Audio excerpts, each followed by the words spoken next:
শক্তিপীঠ তারাপীঠ মা যেন সব জায়গায় বিরাজমান। তাই তো লক্ষ লক্ষ মানুষ প্রতিদিন মায়ের কাছে নিজের ইচ্ছা জানাতে আসে। মা সবার ইচ্ছা পূরণ করে। আমরাও চলে গেছিলাম তারাপীঠে পুজো দিতে, কিন্তু এখন তারাপীঠে পুজো দেওয়ার জন্য কিছু নিয়মকানুন চেঞ্জ হয়েছে, যেটা আমি আগে দেখিনি। আমি কিন্তু এলাম প্রায় 5 থেকে 6 বছর পর। তো আমি যেহেতু ইন্ডিয়ার বাইরে থাকতাম, সে কারণে ইচ্ছে থাকলেও আমি মায়ের কাছে পুজো দিতে আসতে পারতাম না, কিন্তু অনেক ভিডিও দেখতাম।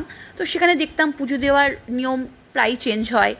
তো এখন যে কথাটা আমি বলবো যেটা ব্লগে, সেটা তোমরা একদম রিসেন্ট, মানে এখন রিসেন্ট এই নিয়মগুলো চেঞ্জ হয়েছে, সেটাই আজকের ব্লগে তোমাদের সাথে শেয়ার করব। হাই এভরিওয়ান, আমি প্রতিমা, চাঁদেরহাটের একটা নতুন ব্লগে তোমাদের সবাইকে স্বাগত। তারাপীঠে আমার মতো সবাই যেতে খুব ভালোবাসে। মা সেখানে বিরাজমান। মায়ের কাছে ইচ্ছা জানালে মা সবার মনের ইচ্ছা পূরণ করে। তো আমরাও খুব সকাল সকাল শনিবার পুজো দিতে গিয়েছিলাম মন্দিরে। তো আমরা যে পুরোহিতের সাথে কথা বলে গিয়েছিলাম, তিনি বলে দিয়েছিলেন একদম সকাল সকাল আসতে। তো আমরা 4টে সোয়া 4টার মধ্যে মন্দিরে পৌঁছে গিয়েছিলাম। মন্দিরে পৌঁছে দেখলাম তার মধ্যে বিশাল লাইন পড়েছে। যেহেতু সেদিনকে পূর্ণিমা ছিল, সে কারণে, আর শনিবার ছিল, সে কারণে প্রচুর লাইন পড়েছে। তো আমাদের তো তখন বলা হলো যে তোমরা জেনারেল লাইনে দিয়েও পুজো দিতে পারো, কিন্তু সেক্ষেত্রে তোমাদের 3 থেকে 4 ঘন্টা লাগবে। আর যদি তোমরা কুপন সিস্টেমে 500 টাকার কুপনে দাও, তাহলে একটু কম সময় লাগবে। তো সেই কারণে আমরা ভাবলাম ঠিক আছে, যেহেতু সঙ্গে শ্রাবস্তী একটু ছোট, অতক্ষণ দাঁড়ানোর আমাদের কোনো অসুবিধা নেই, আমরা বড়, কিন্তু ওর পক্ষে অতক্ষণ দাঁড়ানো একটু কষ্টকর হতে পারে। তো সেই কারণে আমরা ভাবলাম ঠিক আছে, 500 টাকার কুপন আমরা কাটবো। তো 500 টাকার কুপনে আমরা কাটলাম। তো আমি যখন অনেক আগের ভিডিও দেখেছি, সেখানে দেখেছি যে মোবাইল ফোন নিয়ে যাওয়া যাচ্ছে না মন্দিরে পুজো দিতে। তো সে কারণে আমি ফোনটা রেখে এসেছিলাম বাড়িতে। রাহুলকেও বলেছিলাম ফোন নিয়ে যাওয়ার দরকার নেই, বাড়িতে বলছি, সরি, হোটেলে রেখে দিয়ে এসেছিলাম। তো ফোন আমরা নিয়ে যাইনি প্রথমে, কিন্তু যখন জানতে পারলাম যে না, 500 টাকার কুপনেও তুমি ফোন নিয়ে যেতে পারবে, আমাদের পুরোহিত মশাই বললেন কোনো অসুবিধা নেই। তো তখন রাহুল আমাদেরকে লাইনে দাঁড় করে হোটেল থেকে চট করে গিয়ে ফোনটা নিয়ে এসেছিল।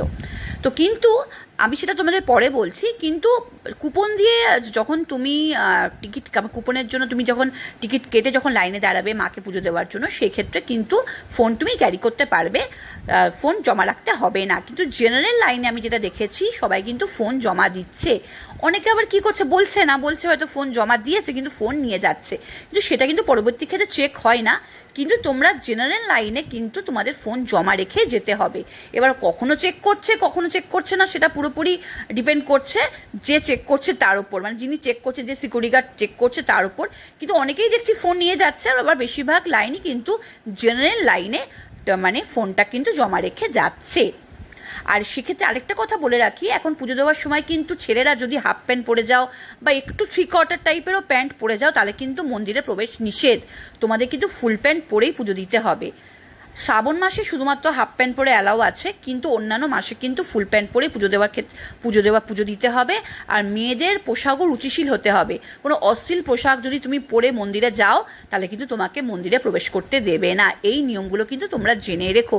তোমরা পুজো দিতে গেলে কিন্তু সেক্ষেত্রে কিন্তু মন্দিরে প্রবেশ করতে পারবে না। বিশেষত ছেলেরা কিন্তু হাফ প্যান্ট পরে মন্দিরে প্রবেশ করতে পারবে না। এই সমস্ত নিয়মগুলো চেঞ্জ হয়েছে, যেগুলো তোমাদের জানিয়ে দিলাম। আর সন্ধ্যেবেলা যারা পুজো দেবে তারা কিন্তু ভোগ প্রসাদ পাবে। আমরাও প্রসাদ খেয়েছিলাম সন্ধ্যেবেলা। আমরাও গিয়েছিলাম মন্দিরের দর্শন করতে মাকে। আবার তারাপীঠে গেলে বারবারই দর্শন করতে ইচ্ছা করে, তখন কিন্তু ঠাকুরের ভোগ আমরা খেয়েছিলাম। তারাপীঠে পুজো দিয়ে আমার খুব ভালো লেগেছে।